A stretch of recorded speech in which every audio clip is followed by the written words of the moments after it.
You ready, guys? I am. Let's do this! It's There. over. It's going to restart, isn't it? I'm going back. Man, I love how it just cuts off. All guys, that's the end of this episode. I guess I'll see you guys later. Bye-bye. All of his co-workers were gone. What could it mean? Hey Stanley guys, decided to go to the meeting room. welcome to the Perhaps he'd next simply missed a episode. memo. Hey Link, well on. When Stanley came to a set of 2 open doors, this was not the correct way to the meeting room. Yep. And Stanley knew it perfectly. I've only gone through the Perhaps he wanted to stop by the right employee door. lounge I haven't first, gone through the just left to one admire. yet. For every episode that I've done this, there's just so Wow. many possibilities. Yes, this room. The last one I did was kind of But depressing. To get back to business, Stanley took the first open door on his left. Fine, since that's the only And so he thing left to detoured do. through the maintenance section, walked straight ahead to the opposite door, and got back on track. Now let's see if there's a different ending than if I just go to the left. Any dialogue? What happens if I just go backwards? Oh. That means something now, doesn't it?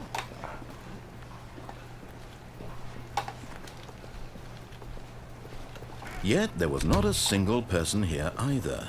Feeling a wave of disbelief, Stanley decided to go up to his boss's office, hoping he might find an answer there. Broom closet ending. Stanley stepped into the broom closet, but there was nothing here, so he turned around and got back on track. Just gonna sit down here.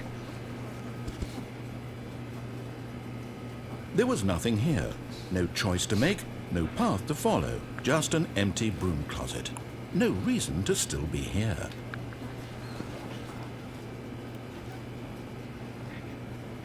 This is a broom closet ending, by the way. Stanley was still just sitting in the broom closet. He wasn't even doing anything. At least if there was something to interact with, he'd be justified in some way. As it is, he's literally just standing there doing sweet FA.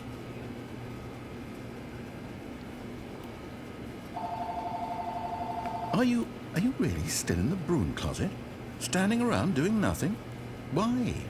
Please offer me some explanation here. I'm genuinely confused.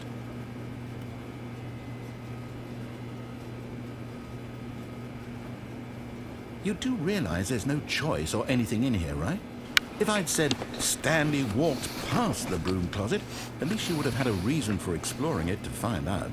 But it didn't even occur to me because literally this closet is of absolutely no significance to the story whatsoever. I never would have thought to mention it.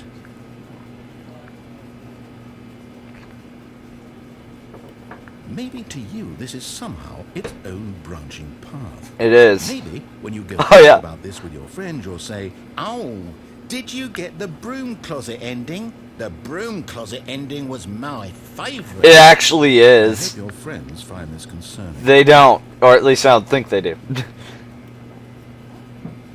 I love the Stanley broom was fat closet. and ugly and really, really stupid. He probably only got the job because of a family connection. That's how stupid he is. Or with drug money. Also, Stanley is addicted to drugs and hookers. Yeah! Stanley sounds like my kind of guy. Well, I've come to a very definite conclusion about what's going on right now. You're dead. No, Link is Got to dead. this I'm broom very closet, much alive. Explored it a bit, and we're just about to leave because there's nothing here, when a physical malady of some sort shut down your central nervous system and you collapsed on the keyboard. Well, in a situation like this, I think cancer got to me. to alert someone nearby so as to ensure that your body is taken care of. Yo, Link 1 Smash! I need you to take over the computer because I'm Anyone dead. who happens to be nearby, the person at this computer is dead. Yep. He or she has fallen prey to any number of your countless human physiological vulnerabilities. It's indicative of the long-term sustainability of your species. Please remove their corpse from the area and instruct another human to take their place at the computer, making sure they understand basic first-person video game mechanics and filling them in on the history of narrative tropes in video gaming, so that the irony and insightful commentary of this game is not lost on them. All right. This game is You've done great. that. Just step out into the hallway.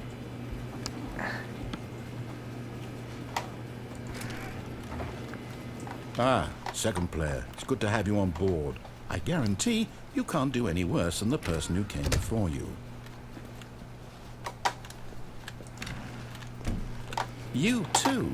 Unbelievable. I'm at the mercy of an entire species of invalids.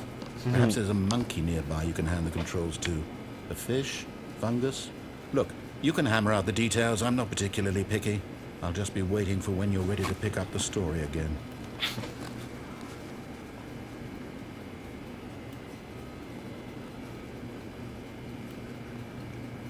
There's gotta be something else, right?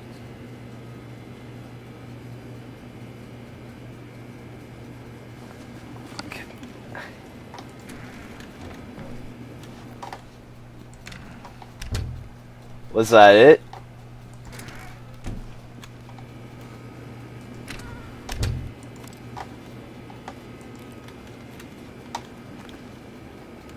I think that was it, guys.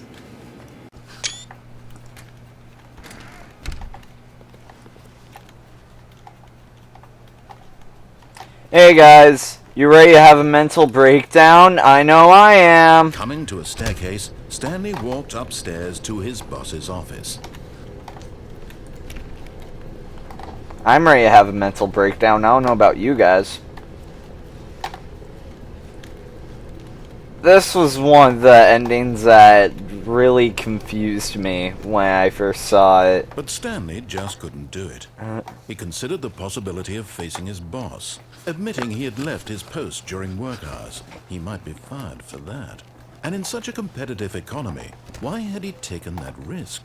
All because he believed everyone had vanished? His boss would think he was crazy. And then something occurred to Stanley. Maybe, he thought to himself, we're going in maybe circles I right am now. Crazy. All This is my Inception. coworkers blinking mysteriously out of existence in a single moment for no reason at all. None of it made any logical sense.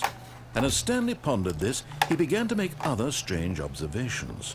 For example, why couldn't he see his feet when he looked down? We can't. Why did doors close automatically behind him? I was actually questioning that And too. for that matter, these rooms were starting to look pretty familiar. Were they simply repeating? No, Stanley said to himself, this is all too strange. This can't be real. And at last, he came to I'm the pressing the conclusion run button. that had been on the tip of his tongue. He just hadn't found the words for it. I'm dreaming. I'm dreaming! He yelled. This is all a dream. Oh, what a relief Stanley felt to have finally found an answer, an explanation. His co-workers weren't... That was me trying to figure out if the ending to Inception was real or a dream.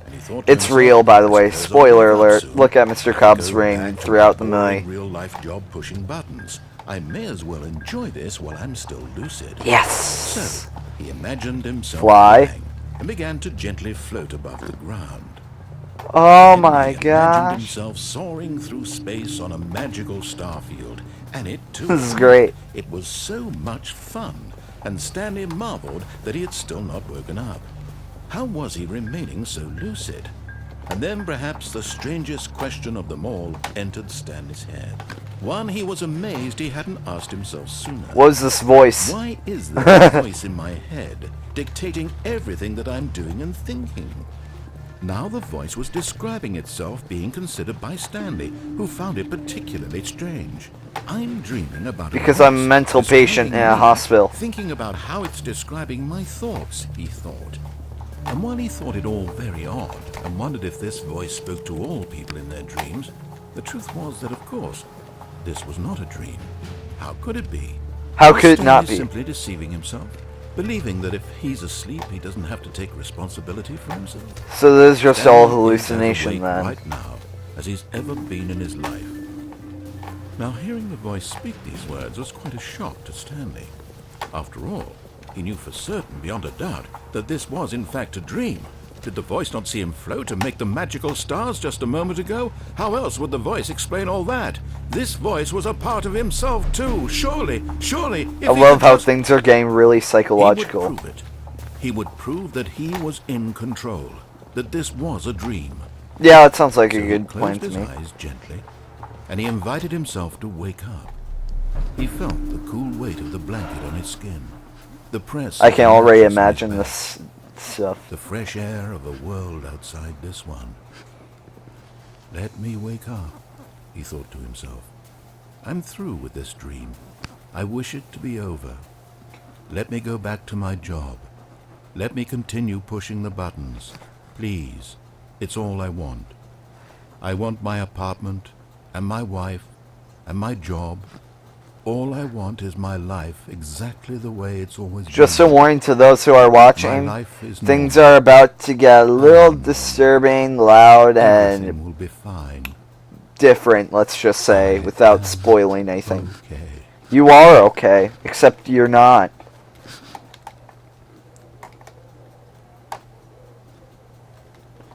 Stanley began screaming. Please, someone, wake me up. My name is Stanley. I have a boss. I have an office. I am real.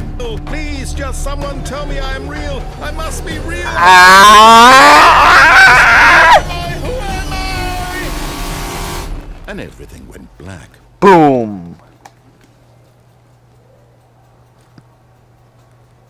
This is the story of a woman named Mariella. The Mariella parable.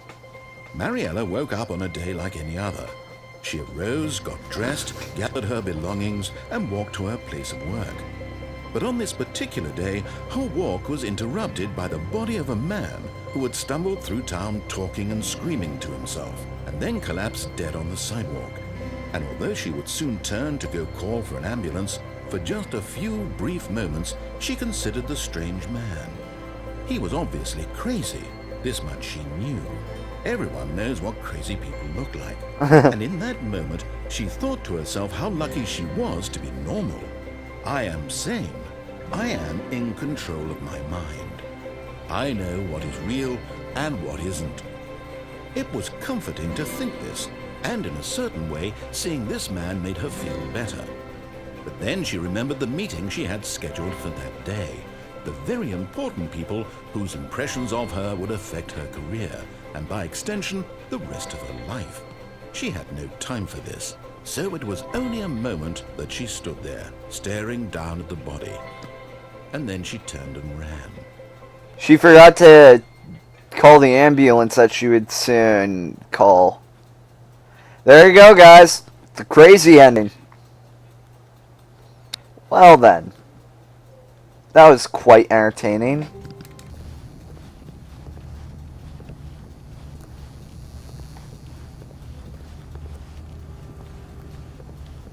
At this point, Stanley was making a conscious, concerted effort to walk forward and willingly confront his death.